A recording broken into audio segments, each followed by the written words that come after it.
Now Bohr ने 1913 में अपना सिग्निफिकेंट एटॉमिक मॉडल दिया जिसको हम बोहर्स मॉडल कहते हैं। नाउ बोहर्स मॉडल भी रदरफोर्ड्स मॉडल की तरह ही था, लेकिन इसमें कुछ इम्प्रूवमेंट्स शामिल थी। So first postulate of Bohr's model is कि atom consists of central dense nucleus with positive charge and electrons revolve around the nucleus in circular orbits। तो ये postulate बिल्कुल रदरफोर्ड के मॉडल की तरह था कि एटम में सेंट्रल डेंस न्यूक्लियस है और इस डेंस न्यूक्लियस के इर्द गिर्द इलेक्ट्रॉन्स रिवॉल्व कर रहे हैं in circular orbit. Second postulate था कि every orbit has fixed energy and electron revolving in an orbit does not emit और एब्जॉर्ब एनर्जी। तो जब एक इलेक्ट्रॉन एक ऑर्बिट में रिवॉल्व कर रहा होता है तो ये एनर्जी को एब्जॉर्ब या इमिट नहीं करता, और जो इस ऑर्बिट की एक फिक्स्ड एनर्जी है उसी एनर्जी को लेके इलेक्ट्रॉन इस ऑर्बिट में रिवॉल्व करता रहता है। नाउ बोहर ने ये पॉस्टुलेट तो दे दिया, लेकिन बोहर को एक्सप्लेनेशन भी देनी थी कि ऐसा क्यों होता है कि एक ऑर्बिट की एनर्जी फिक्स्ड होती है। तो इसकी एक्सप्लेनेशन इसने फोर्थ पॉस्टुलेट में दी, जिसको हम डिटेल में देखते हैं।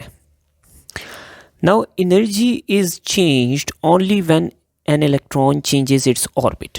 तो जब एक इलेक्ट्रॉन अपना ऑर्बिट चेंज करेगा तो सिर्फ उसी सूरत में एनर्जी चेंज आएगी। फॉर एग्जाम्पल, एक इलेक्ट्रॉन है मेरे पास, इस मिडल वाले ऑर्बिट में है। जब एक इलेक्ट्रॉन किसी भी नीचे वाले ऑर्बिट से हायर ऑर्बिट में जाता है तो एनर्जी एब्जॉर्ब होती है। उसकी वजह यह है कि नीचे वाले ऑर्बिट की एनर्जी कम जबकि ऊपर वाले ऑर्बिट की एनर्जी ज़्यादा होती है। As an example let me take कि नीचे वाले ऑर्बिट की एनर्जी है 5, दरमियान वाले की है 8 और ऊपर वाले की है 10।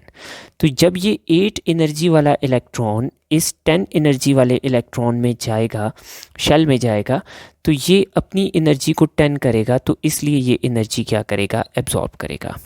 और जब कभी एक इलेक्ट्रॉन ऊपर वाले ऑर्बिट से नीचे वाले ऑर्बिट में मूव करता है तो ये एनर्जी को क्या करता है, रिलीज़ करता है, क्योंकि किसी भी नीचे वाले ऑर्बिट की एनर्जी ऊपर वाले ऑर्बिट से कम होती है। फॉर एग्जांपल इस ऑर्बिट की एनर्जी है 8 और इस ऑर्बिट की एनर्जी है 5। तो जब एक इलेक्ट्रॉन 8 एनर्जी वाले ऑर्बिट से 5 एनर्जी वाले ऑर्बिट में जाएगा तो इसके पास जो एक्स्ट्रा एनर्जी है उसको ये क्या करेगा, रिलीज़ करेगा। So according to Bohr energy is only absorbed और release when an electron changes its orbit. Now this energy change delta E is given by energy of higher orbit minus energy of lower orbit।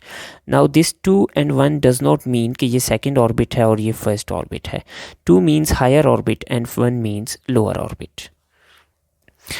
The fourth and very important postulate of Bohr's model is that angular momentum of every orbit is fixed and given by mvr, which is angular momentum. It is equal to nh by 2 pi. Now n is the number of shell.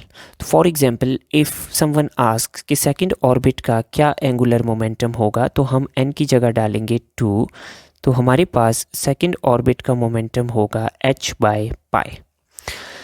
सुनाओ Bohr ने कहा कि angular momentum हर orbit का fixed है और given by mvr is equal to nh by 2 पाई।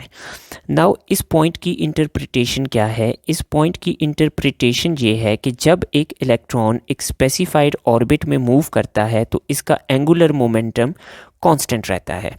जब इसका एंगुलर मोमेंटम कांस्टेंट रहता है तो इट मीन्स कि इसका मोशन कांस्टेंट रहता है। नाउ अगर एक इलेक्ट्रॉन का एक शेल में एंगुलर मोमेंटम कांस्टेंट है तो इसका मतलब है इसका मास भी कांस्टेंट है, वेलोसिटी भी कांस्टेंट है और रेडियस भी कांस्टेंट है। नाउ जब इसकी वेलोसिटी कांस्टेंट है तो इसका मतलब है कि वेलोसिटी कांस्टेंट होगी और एक्सेलरेशन 0 के बराबर होगी, क्योंकि acceleration is equal to final velocity minus initial velocity divided by time. तो अगर वेलोसिटी कांस्टेंट है तो फाइनल और इनिशियल वेलोसिटी सेम होगी, तो एक्सेलरेशन विल बी 0।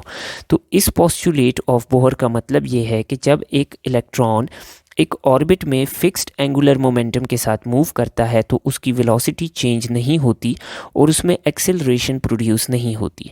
तो जब उसमें एक्सेलरेशन प्रोड्यूस नहीं होगी तो हमारे पास इलेक्ट्रॉन एक शेल में मूव करने के दौरान एक्सेलरेट नहीं करेगा और इसका मतलब है कि उसके अंदर से एनर्जी रिलीज़ नहीं होगी अकॉर्डिंग टू मैक्सवेल्स लॉ। तो यूँ बोहर का मॉडल जो था वो रदरफोर्ड के मॉडल में मुकाबले में स्टेबल था। नाउ बोहर का मॉडल यहीं पे ख़त्म नहीं हो जाता, इसके ऊपर काफ़ी मैथमेटिकल वर्क किया गया जिसके नतीजे में हमें काफ़ी सारी अंडरस्टैंडिंग मिली एटम के बारे में। तो उस सारे वर्क को हम डिस्कस करेंगे in the next lecture. Thank you.